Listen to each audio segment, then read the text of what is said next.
Mundurnya Shandong Taishan dari pertandingan terakhir Liga Champion Asia Elite fase grup, saudara-saudara, itu berarti membuat terjadinya perubahan lawan Johor Darul Taksim di babak 16, di round 16, yang semula seharusnya Gwangju sekarang akan melawan Buriram United dari Thailand. Itu berarti satu wakil Asia Tenggara setidaknya akan berada di quarter final. Halo saudara-saudara, jumpa lagi dengan komentator gadungan di sini. Dengan komentator yang gadungan. Seperti biasa saudara-saudara, seperti biasa. Kalau kita sudah bertemu pasti akan ada yang kita bicarakan, akan ada yang kita perbincangkan, kita pergunjingkan, kita ulas, kita analisis, kita cakap, kita bacotin, kita gibahin, kita cangkeman tentang sepak bola di seputaran Asia Tenggara, di negara-negara tetangga, negara-negara sahabat, negara-negara jiran, negara-negara serumpun, Indonesia, Malaysia, Thailand, Vietnam, Laos, Myanmar, Kamboja, Filipina, Brunei Darussalam, Singapura, Timor Leste, Australia, Wakanda, Konoha, negara api, negara angin, negara air, negara dongeng, dan sekitarnya. Semua akan kita bicarakan secara fair, secara jujur, secara adil, tanpa muatan politik, tanpa kebencian, tanpa provokasi, hanya berdasarkan fakta dan bukan klaim semata, saudara-saudara. Tidak ada hoax, tidak ada hoax, tidak ada hoax, baik yang sudah lama maupun yang terkini. Bebas saudara-saudara, bebas, bebas, bebas, bebas, bebas. Yang penting sopan.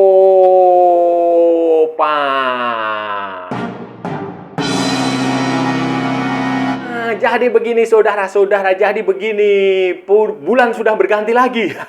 Februari sudah berakhir dan sekarang masuk ke bulan Maret, bulan Ramadan. Nah, bulan Ramadan sebentar lagi, dan walaupun bulan Ramadan kompetisi tidak berhenti saudara-saudara. Salah satunya di Liga Champion Asia Elite yang akan mulai menampilkan pertandingan di babak 16 besar. Round 16 saudara-saudara, mulai tanggal 3 Maret, 4 Maret, dan 5 Maret 2025 saudara-saudara. Dan salah satu pertandingan yang menurut saya cukup menarik dan layak kita bicarakan adalah dua tim dari Asia Tenggara yang ternyata saudara-saudara, ternyata pada akhirnya harus saling bunuh, harus bertemu di babak 16 besar. Ya, ini plus dan minus lah saudara-saudara. Ada keuntungan, ada kerugiannya. Kerugiannya ya tentu saja sebagai sesama tim dari Asia Tenggara seharusnya bisa sama-sama sampai ke sama-sama ini ya, ke quarter final, ke semifinal, ke final. Kayak begitulah, itu akan sesuatu yang bagus. Tetapi keuntungannya tentu saja dengan dua tim dari Asia Tenggara bertemu di babak 16 besar di round 16, otomatis setidaknya akan ada satu tim dari Asia Tenggara yang akan tampil di perempat final, quarter final. Apakah itu Johor Darul Taksim ataukah itu Buriram? Akan kita lihat nanti pertandingannya tanggal 4 Maret dan tanggal 11 Maret. Tanggal 4 Maret itu di Thunder Castle, di home-nya Buriram di Thailand sana. Sementara tanggal 11 Maretnya itu nanti di Stadium Sultan Ibrahim di Johor. Ini akan menjadi derby semenanjung lah saudara-saudara. Derby semenanjung, derby Asia Tenggara. Dua tim terbaik dari Asia Tenggara. Buriram adalah raksasa, giant di Thailand Premier League, Thai League One. Mereka juara berkali-kali lah. Juara bertahan. Sementara Johor Darul Taksim adalah raksasanya, juaranya di Malaysia berkali-kali. Jadi ini dua pertandingan yang akan menarik saudara-saudara. Pertanyaannya saudara-saudara, pertanyaannya kenapa? Kenapa Buriram dan Johor Darul Taksim harus bertemu? Padahal kan sebelumnya formatnya, bracketnya itu, skenarionya itu tidak seperti itu. Awalnya adalah skenarionya Buriram itu bertemu dengan Vissel Kobe yang tentu saja jauh lebih berat.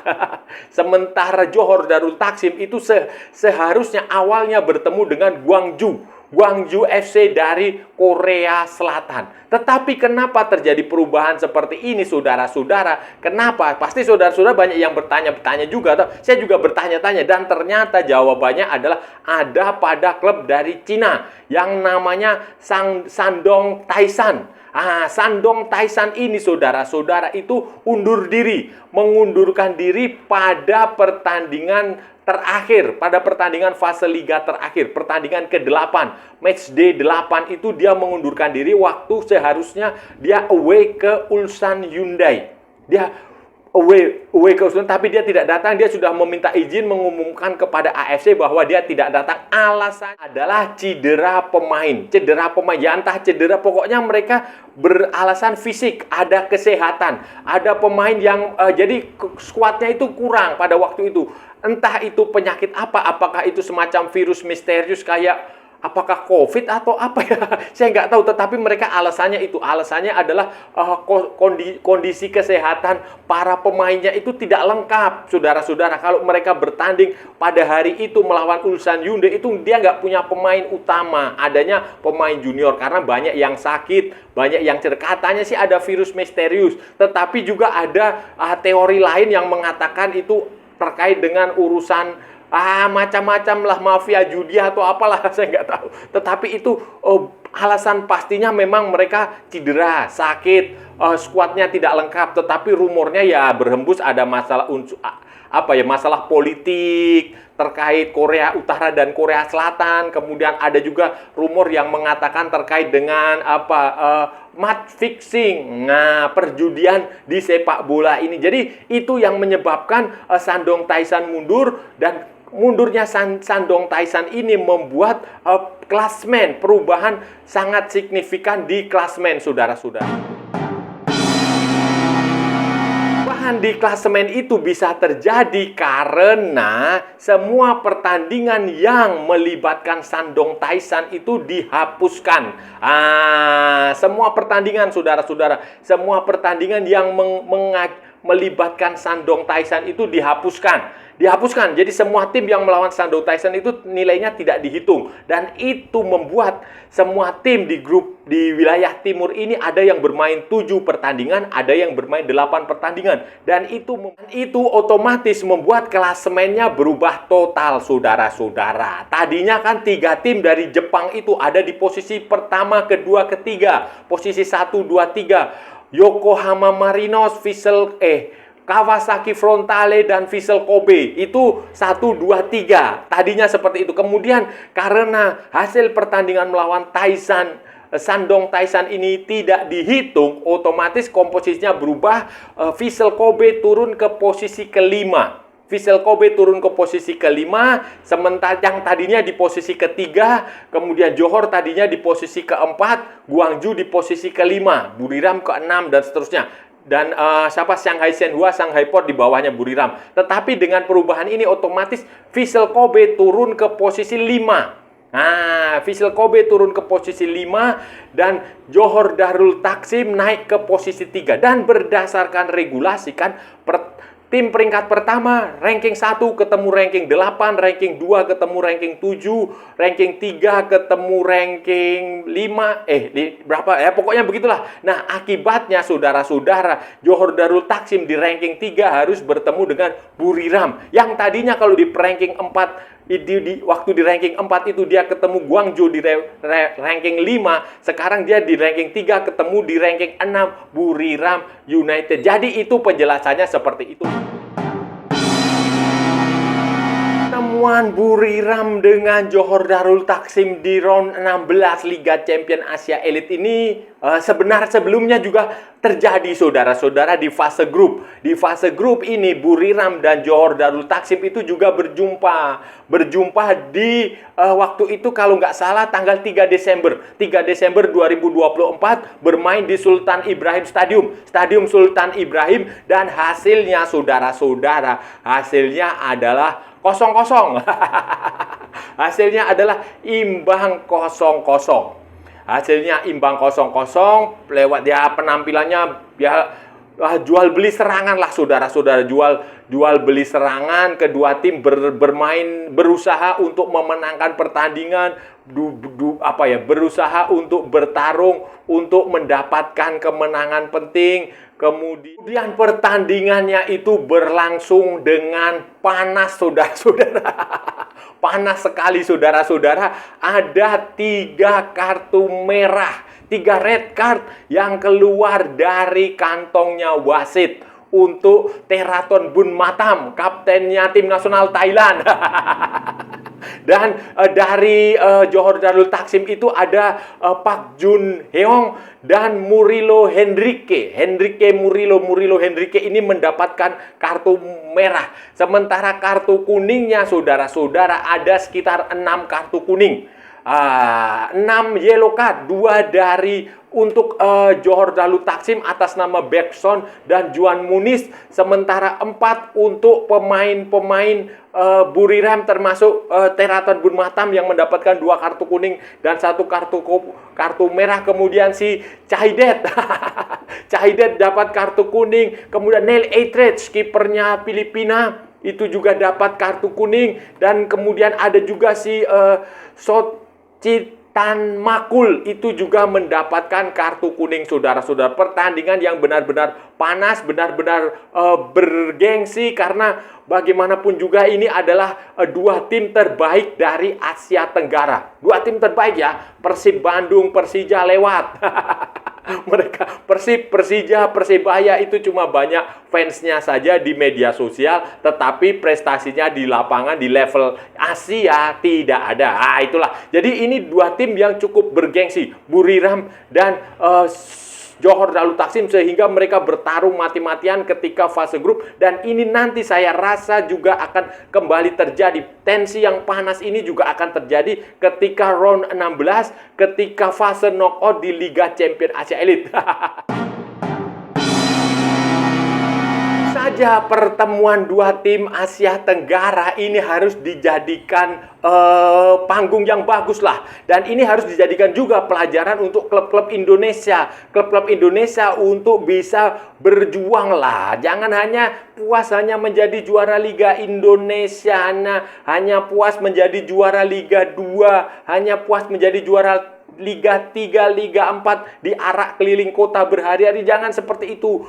Sudah saatnya klub-klub Indonesia juga berpikir masa depan, berpikir jauh ke depan, berpikir main di Liga Champions Asia Elite. Nah, bukan lagi Liga Champions Asia 2. Karena Indonesia hanya mendapatkan jatah di Liga Champions Asia 2, dan itu pun penampilannya terlalu ala kadarnya lah menurut saya, tidak serius. Persib Bandung kemarin musim ini, Persib Bandung tampil di Liga Champions Asia 2 tidak terlalu memuaskan, mengecewakan. Mereka sudah kandas di fase grup. Bahkan mereka menganggap pertandingan melawan Persija jauh lebih penting daripada pertandingan di Liga Champions Asia. Ini kan konyol, saudara-saudara. Sebelum-sebelumnya juga di Piala AFC juga kayak Bali United juga tidak terlalu serius.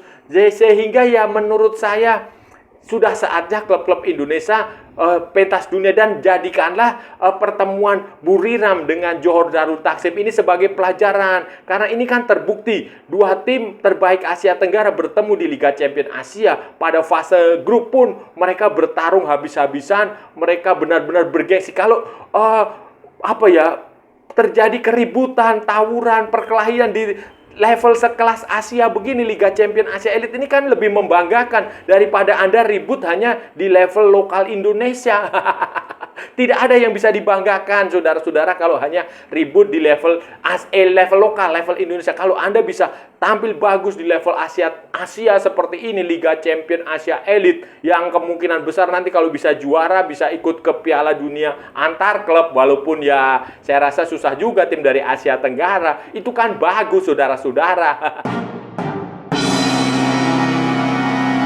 Saudara-saudara, itu tadi pembahasan kita hari ini, saudara-saudara. Kita sudah bicara panjang lebar dari A sampai Z, dari barat sampai ke timur, dari utara sampai ke selatan, dari Sabang sampai Merauke, dari Pulau Rote sampai Pulau Miangas. semua sudah kita perbincangkan, semua sudah kita ulas, semua sudah kita cakap, semua sudah kita gibahin, semua sudah kita bacotin, semua sudah kita cangkeman. Tadi kita bicara tentang babak 16 besar, round 16.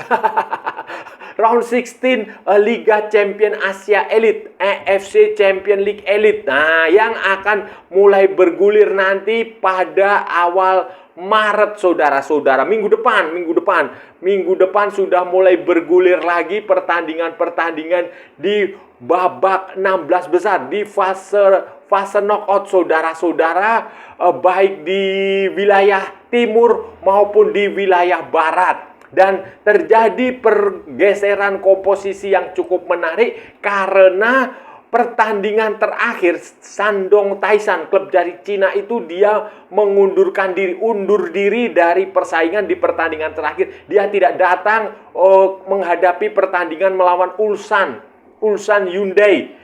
Dia tidak datang sehingga didiskualifikasi oleh AFC. Bukan hanya pertandingan melawan Ulsan Hyundai yang didiskualifikasi, saudara-saudara, disqualified, tetapi semua pertandingan yang melibatkan Shandong Taishan itu dihilangkan, dihapus, tidak dianggap ada. Akibatnya, saudara-saudara, terjadi pergeseran di klasemen akhir. Di klasemen akhir fase Liga Champion Asia Elite, saudara-saudara. Pergeseran itu telah membuat komposisi klasemen itu berubah otomatis ya, saudara-saudara. Tadinya kan di posisi pertama, kedua, ketiga itu adalah 3 tim Jepang, Yokohama Marinos, Kawasaki Frontale, dan Vissel Kobe. Tetapi dengan perubahan ini sekarang terjadi pergantian, saudara. Posisi pertama tetap Yokohama Marinos, kemudian diikuti oleh Kawasaki Frontale.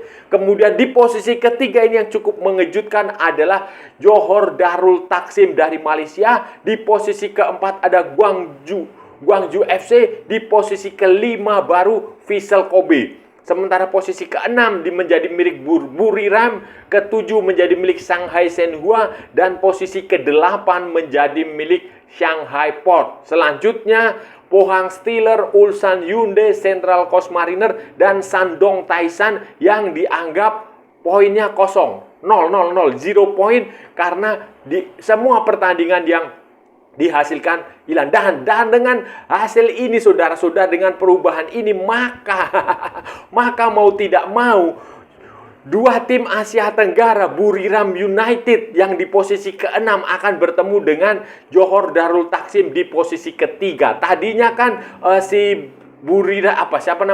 Johor Darul Taksim itu akan bertemu dengan Gwangju. Nah, di posisi 45 kalau nggak salah. Tetapi karena perubahan ini, maka akan bertemu Buriram United. Dan ini berarti tim dari Asia Tenggara sudah memastikan diri ada 1 tim yang akan tampil di quarter final, di perempat final, saudara-saudara. Siapa yang akan menang? Nah, kita lihat saja nanti, saudara-saudara. Kita lihat saja nanti. Dan saya rasa sudah cukup ya pembahasan kita kali ini. Kalau ada salah-salah ya mohon maaf. Namanya juga gadungan, saudara-saudara. Wajar kalau gadungan itu salah. Tetapi kalau benar berarti sebuah kebenaran. Kalau sudah merasa channel ini bermanfaat, berguna, menghibur, menginspirasi, silahkan like, share, and subscribe. Tapi kalau tidak, saudara-saudara, abaikan saja. Skip. Jangan ditonton, tetapi jangan nyampah. Maksudnya jangan membuat komentar yang menghujat, menghina, merendahkan, melecehkan orang maupun negara lain. Santai aja, ini hanya bola. Gak usah cari musuh. Ikuti juga akun media sosial Komentator Gadungan, ada di Instagram, ada di Facebook, dan ada di TikTok yang bukan TikTok Shop, saudara-saudara. Oke, sampai bertemu lagi di edisi-edisi berikutnya dengan tema-tema yang jauh lebih tidak bermanfaat, dengan tema-tema yang jauh lebih tidak berguna, dengan tema-tema yang jauh lebih membagongkan. Salam olahraga dan merdeka!